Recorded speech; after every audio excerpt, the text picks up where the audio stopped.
Oh, crud. Here we go. What? And the chat just reset, you stinker. Okay. There's a documentary. What was it? Mr. Lasuna, I saw a documentary about Mount St. Helens. Can you explain how that eruption was different from other major volcanic events and why it was so deadly? Thanks for your time. Merry Christmas. Well, that takes us to Google Earth. There we go. All right. Go to Mount St. Helens. St. Hel Mountain. Bing. Okay.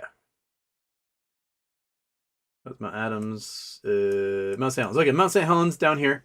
So what's famous about Mount St. Helens is that the top of the mountain blew off and blew out. So what happened with Mount St. Helens is there was a catastrophic landslide that essentially opened up the magma chamber and allowed the entire thing to explode outwards all at once.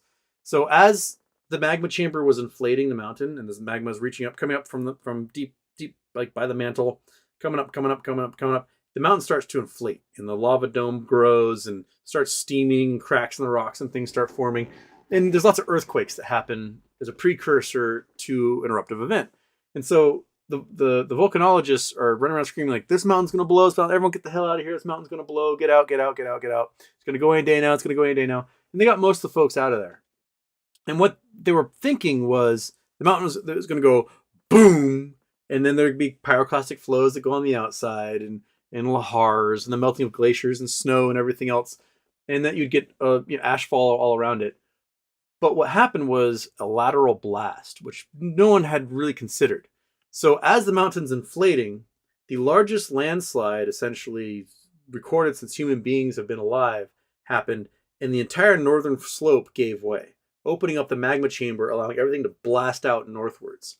So if you look at the area around Mount St. Helens, you will see that the area of destruction is like 300 square miles, all due north of the mountain.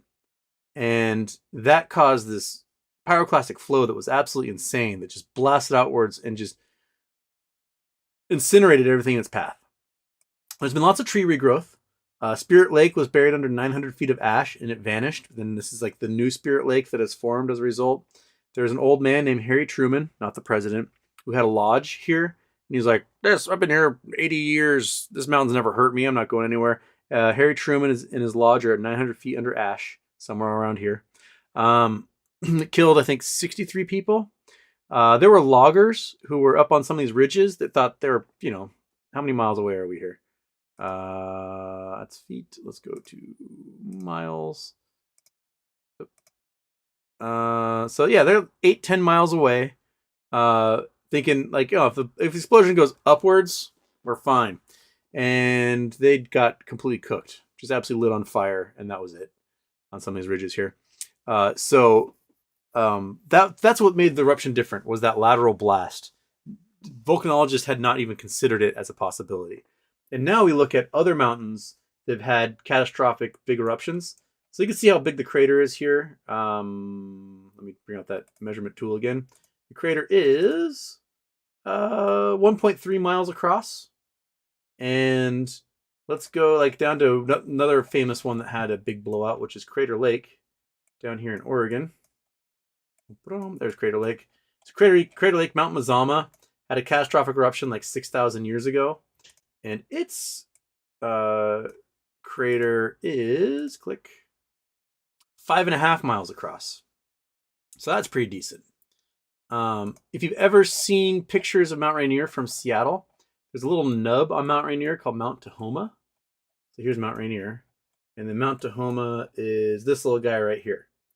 Is that, 12,000 feet or something? And let me pull up a picture of Mount Rainier. Here's a good one. Showing Little Tahoma.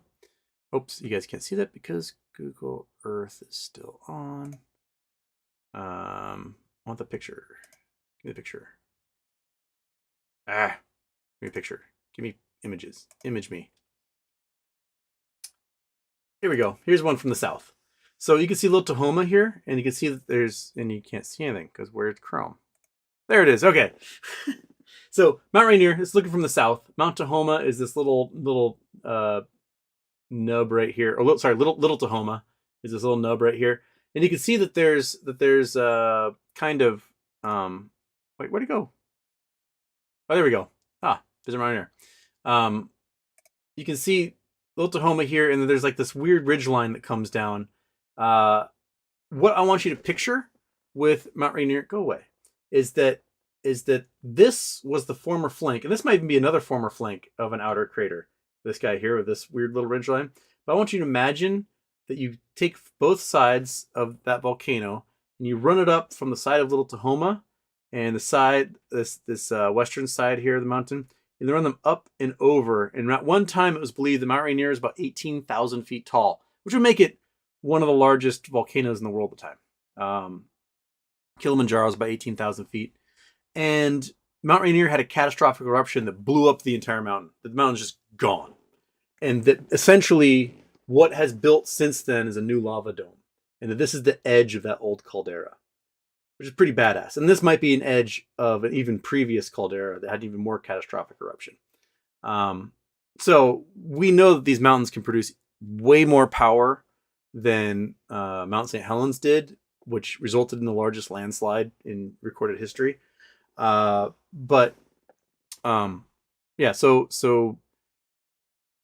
that northern explosion, that lateral blast, was the big thing that did everybody in and killed all the people, basically. And a lot of people died from lahars. So get massive runoff from snowmelt. The rivers flood with ash and snowmelt, and like trees and logs and everything smashing up. So if you happen to be in the river downstream or in a house close to it, you get this massive flood, trees come crashing through and smash and break everything and, turn people to like minced meat.